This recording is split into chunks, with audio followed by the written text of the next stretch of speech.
Болтай,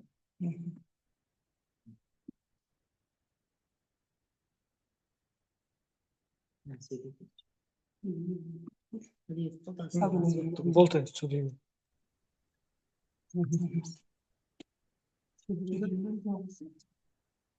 Video kameranda olsun, videonda olsun. Söyle bir. Саламатсыздар ма әріптестер? Естіліп тұр ма? Экран бәрі көрініп тұр ма? Иә, көрініп тұр бәрі. Естіліп тұр. Жақсы, ондай болатын болса, бүгінгі біздің елтану тақырыбында авторлық бағдарламамыздың тәжірибе тарату. Бұл жерде мен Мәншүк Мәметов атындағы мектептің мұғалімі Тоқметова Саягүл Төлегеновна, сонымен қатар Тілеужанова Гүлім Сапаровна, Әлихан Ермеков атындағы мектеп, Терек мектебінің география пәні мұғалімі. Біздің негізгі тақырыбымыз елтану, 11 сыныпқа арналған елтану авторлық бағдарламасын алып отырмыз. Сол себепті бізбен тәжірибе бөлісіп, бізбен уақыттарыңызбен бөлісіп отқандарыңызға көптен көп рахмет.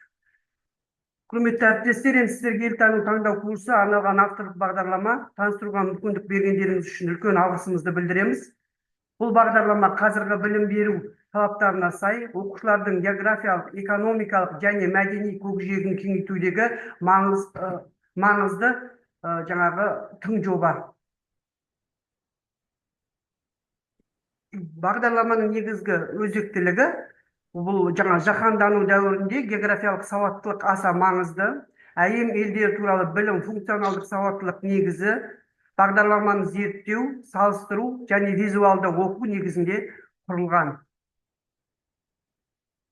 Бағдарламаның негізгі мақсаты мен міндеті ең бірінші функционалдық сауаттылық, оқушыларды зерттеу және талдау қабілетіне үйрету және тәрбиелеу. Цифрлық сауаттылық ол цифрлық құралдарды білім беруді тиімді қолдану. Сонымен қатар нақты тәжірибелер ол жаңағы теорияны практикамен біріктіру. Өздеріңіз білесіздер, бізде география сабағында 7 сыныпта материктер географиясы болатындығын, жаңағы елдерге жеке-жеке тоқталатынбыз. Қазіргі бағдарламаға байланысты мүлдем бағдарлама өзгерген. Соған байланысты біз көбінесе ұбт-ға дайындау кезінде жаңағы осы елтану жаңағы бағдарламасын ұсынып отырмыз. Бұл жерде жеке-жеке елдерге тоқтала отырып, оқушыларды жаңағы жасанды интеллектіні пайдалана отырып, жаңағы ұбт-ға дайындау, сонымен қатар өз жұмыстарын жетік меңгеруге үйрету болып табылады. Енді бұның жаңашылдығы, сабақта мұғалім бағыт беруші болса, ал оқушы белсенді ізденуші болу қажет. Енді қазіргі мысалы платформалар арқылы, мысалы нақты жаңағы Google Edge платформасы арқылы нақты елдердің географиялық орындарын көрсету, бұны жеке жұмыс ретінде болады, жұптық жұмыс ретінде болады. Сонымен қатар жаңағы топтық жұмысқа, мысалы гамма талдау жұмысын жасауға және ұсынуға қолдануға болады.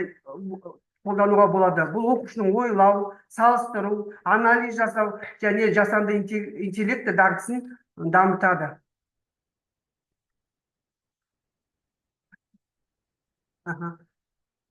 Жалпы, мен қарайта берейін, пәндік мазмұны барлығы 34 сағат деп алынған, 11 сыныпқа арналған, Азия елдері бұл бағдарламада 19 сағат, Европа елдері 14 сағат. Және сонымен қатар 3 сарамандық жұмысы бар. Одан ең соңында қорытынды ретінде жоба мен тест жұмысын орындайды балалар.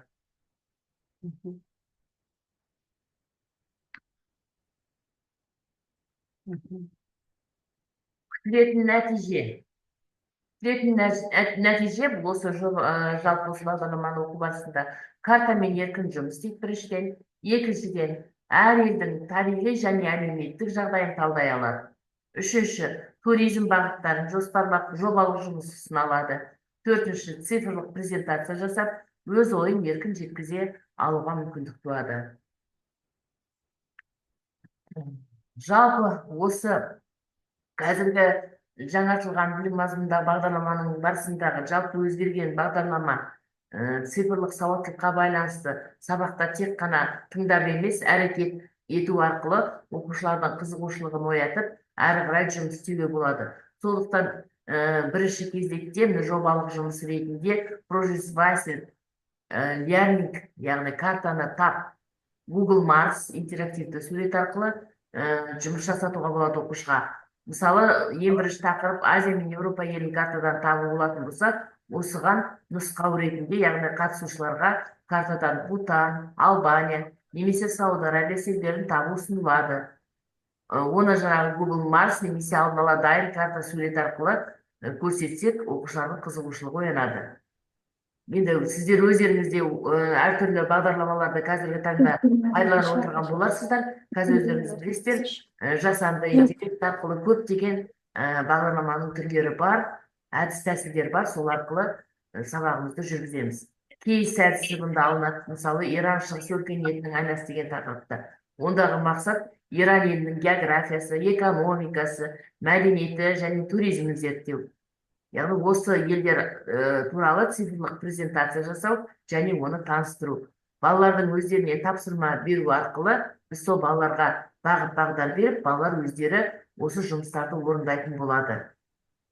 Енді немесе осы елдер арқылы өз виртуалыңызды, яғни виртуалды турыңызды жасау, Project.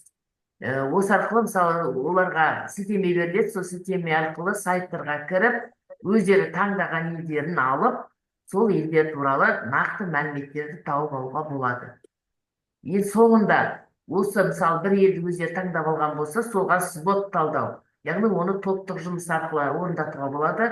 Мақсаты бір елдің даму ерекшеліктерін талдау. Мысалы, нұсқау Біріккен Араб Әмірліктері елдерін таңдау болса, осыны төрт жағынан талдау керек. Мықты тұсы қандай, әлсіз тұсы, мүмкіндік, қатер, яғни свод талдау. Бұнда бұл жердегі Біріккен Араб Әмірліктерінің негізгі мықты тұсы мұнай мен туризм деп біз айта аламыз. Ал әлсіз тұсы су тапшылығы, мүмкіндігі урбанизация, қатер бұнда климаттық өзгерістер. Яғни осы қатысушыларға, яғни оқушыларға бір әріпке бір ой жазсын деп қосымша тапсырма беріп, әрі қарай жұмыс жасасақ, әрі қарай оқушының қызығушылығын оята отырып, жұмыс жасауына мүмкіндік береміз. Оқушы зерттеуін дамыту. Қалай дамытамыз оқушы зерттеуін? Ең бірінші кезекте біз дерек жинауға тапсырма береміз. Балалар интервью алуы мүмкін, фото жасауы мүмкін, карта дайындау арқылы зерттеуі мүмкін. Екінші гаш. Мұнда чат-GPT арқылы мемлекеттердің ерекшеліктерін анықтау. Қазіргі таңда балалар чат-GPT-ді өте тиімді, жақсы жасай алады. Сондықтан осы арқылы олар тауып алады. Және бізге ұсынады, біз оны көріп, әрі қарай талдау жасап, тағы да қосымша тапсырмаларын беріп отырамыз. Жоба қорғау, бұны жаңағы айтылғандай, өзі таңдаған мемлекетіне туристік маршрут жасау, яғни мұнда өздері таңдаған елдер туралы жоба қорғай алады әрбір оқушы. Цифрлық құралдарды күнделікті пайдалану. Мысалы, мұнда жаңа айтылған бірнеше бағдарламаларды айттық қой. Тапсырмалар беру, мысалы, географиялық нысандар мен климатты зерттеу кезінде тақырып Google Earth, Mars, осы бағдарлама арқылы тиімді болады. Немесе Кахот, QZIS, қазір онлайн тесттер арқылы білімді тексеру, жаңа мемлекеттер толық алған болса да, немесе әртүрлі сол мемлекеттерге байланысты сұрақтарды осы QZIS арқылы ұйымдастырып беруге болады оқушыларға. Одан кейін идея жазу мен постер жазу дейді. Әркім өзінің ойын, туындаған ойын түсіру, ол сабақ істем, яғни осы бағдарлама арқылы жасалады. Одан кейін инфографика, презентация жасау, яғни елдер мен елдерді салыстыру туралы, немесе бір елді бірнеше түрде презентация жасау арқылы жасау керек болатын болса, оны Canva бағдарламасы арқылы жасауға болады. Одан кейін карталарды құрастыру немесе талдау керек болатын болса, QZIS, осы бұл өте тиімді. Одан кейін оқушы пікірін жинауға Classroom, осы бағдарлама тиімді болады. Әйер оны толықтырылған шындық визуалды ойлау тапсырмаларын жасауға өте тиімді. Иә, сонымен қатар бірнеше жаңа платформалар бар ғой. Бұдан басқа да көптеген платформалар бар. Қазір енді тек қана ол жаңағы немен ғана кітаппен немесе жаңа неден кез келген елге виртуалды саяхат жасауға болады. Ол елдің климатын, ол жердің жаңағы халқын, елдерін барлығын жаңағы не арқылы зерттеулерге болады. Сондықтан әртүрлі платформаларды қолдана беруге болады екен. Бұл жерде бағалау жүйесіне біз көбінесе формативті, суммативті бағалау, содан кейін жоба, презентация, топтық жұмыс, зерттеу, жеке жұмыс, содан кейін өзіндік өзара бағалау, критериалдық ұпайлық жүйе. Осы бағалау жүйесін, бағалау жүйелерін қолданамыз. Енді пәнаралық байланысқа келетін болсақ, бұл елтану бағдарламасы тек қана жаңағы тарих пәні, география, математика, информатика, қазақ тілі мен әдебиеті, құқық негіздері. Енді бұған тоқтала кететін болсақ, мысалы тарихы, мысалы сол жердің тарихи мәдениетін, сонымен қатар бізде статистикалық жаңағы ол жердің халқы болсын, кез келген жаңағы несіне біз статистикалық математиканың нелерін мониторинг, жаңағы әртүрлі графика жасаймыз. Ал информатикаға келетін болсақ, әртүрлі платформалар жаңағы нелерді қолдана отырып жобалар жасауымызға болады. Енді тіл деп айтатын болсақ, қазақ тілі, мысалы біз бір елді алатын болсақ, ол қай тіл тобына жатады? Иә, мәтіндер нелерді жазу арқылы жаңағы функционалдық сауаттылықтарын дамытамыз. Енді құқық негіздері деп отырғанымыз бізде қандай парламент па, абсолюттік монархиялық ел ма, басқару формасына біз жаңағы осы арқылы түсіндіріп кете аламыз. Сондықтан біз бұл елтану бағдарламасы бірнеше пәннің пәнаралық байланыстың жаңағы негізі жаңағы несі деп айтсақ болады. Бұл жерде географиялық сауаттылық қазіргі қоғамда функционалдық сауаттылықтың негізгі елдерді білу, әлемді түсіну деген сөз. Зерттеуге негізделген оқушының қызығушылығын оятады, өз бетімен әрекет етуіне жол ашады. Әсіресе карта, виртуалды тур, спот талдау сияқты әдістер оқушыны танымдық ортаға жетелейді.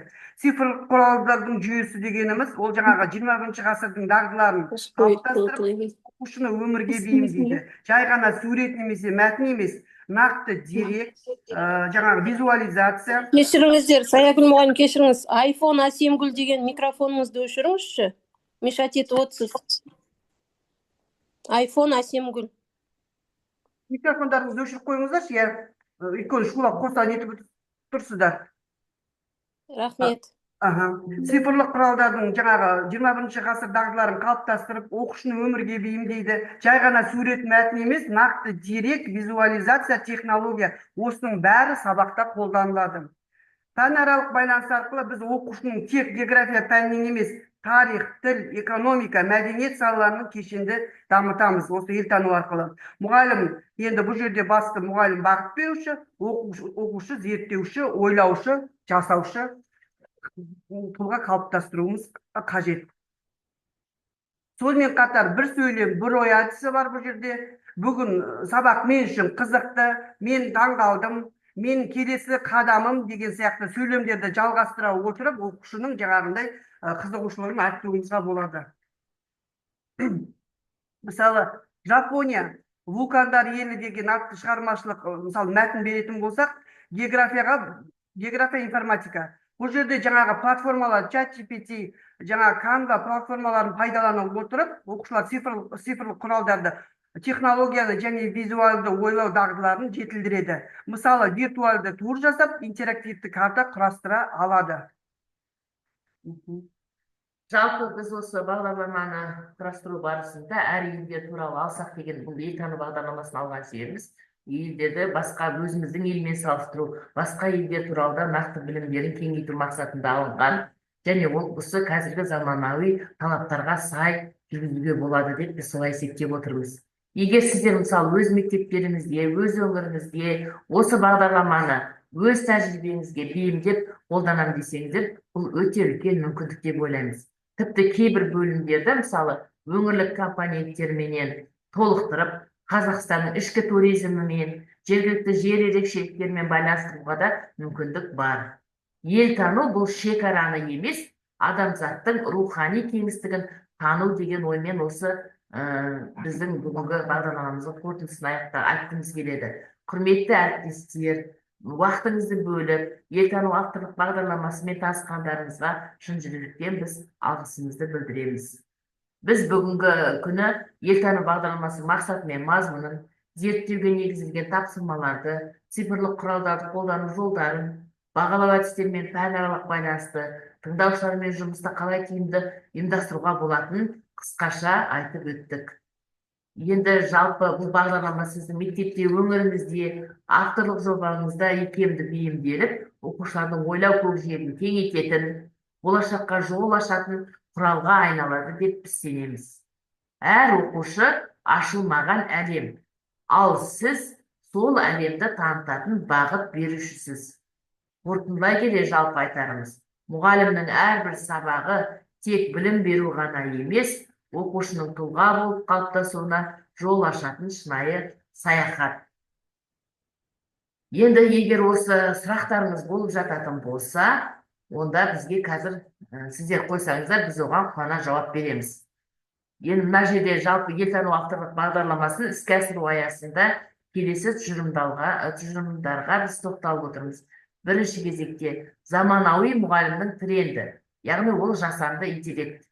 Екінші, күн тәртібінде интерактивті әдістер мен цифрлық құралдарды пайдалану. Үшінші, оқушының зерттеу және ойлау қабілетін дамыту, яғни бұл біздің басты міндетіміз, мұғалімнің міндеті. Төртінші, білім сапасын көтеру болашаққа деген қадам болып табылады. Тыңдағандарыңызға, уақыттарыңызды бөлгендеріңізге көптен көп рахмет. Енді мына жерде кері байланыс берсеңіздер QR код арқылы, және сұрақтарыңыз болса қоя беріңіздер. Біз тыңдауға әзірміз. Пікірлеріңіз болса, ұсыныстарыңыз болса, әріптестер, кері байланыс берейік. Саламатсыздар ма? Бізге осы слайдты жібересіз бе, осы чатқа? Жіберейік. Рахмет, күтеміз. Жақсы. Тағы да ұсыныс, Ұнады ма сізге, қалай ойлайсыздар? Бір кері байланыс берсеңіздер. пікірлеріңізбен бөліссеңіздер.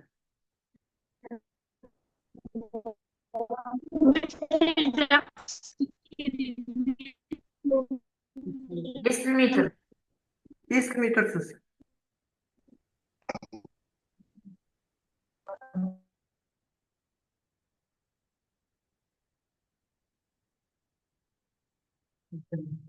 Бағдарламаларыңыз ұнады, рахмет сіздерге, әсіресе пәнаралық байланыс. Жақсы,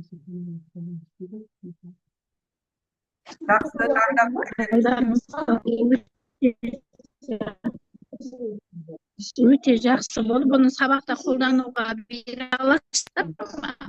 10-шы класстарға. рахмет. Тағы да ұсыныстарыңыз бар ма? Тағы да нелеріңіз бар ма? Сұрақтарыңыз бар ма? Мен өз басым негізі бұл елтану бағдарламасын вариатив сабақ ретінде 3 жыл жүргіздім. Содан кейін барып биыл осыны авторлық бағдарлама ретінде ұсындық. Өйткені бұл енді бізге көбінесе, білесіздер, 11-ші сыныпта көп оқушылар осы география пәнін таңдайды. Соған байланысты жаңағындай бізде дайындық, енді ол жерде көресіздер, салыстырмалы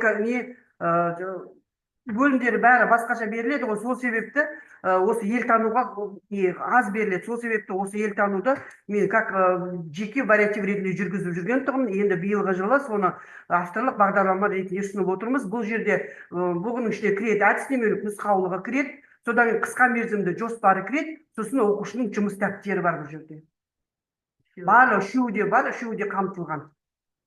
Егер де алып қолданамын, осы бағдарламамен жұмыс жасаймын десеңіздер, қуана көмектесуге, жаңа бөлісуге дайынбыз.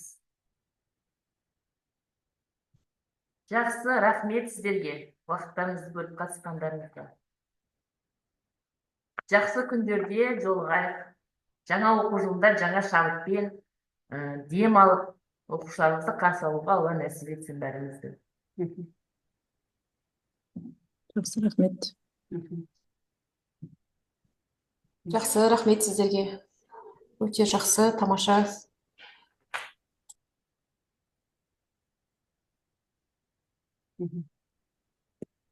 Рахмет, көп. Сіздерге де уақыттарыңызды бөліп Гүлміс апарымда Мгм.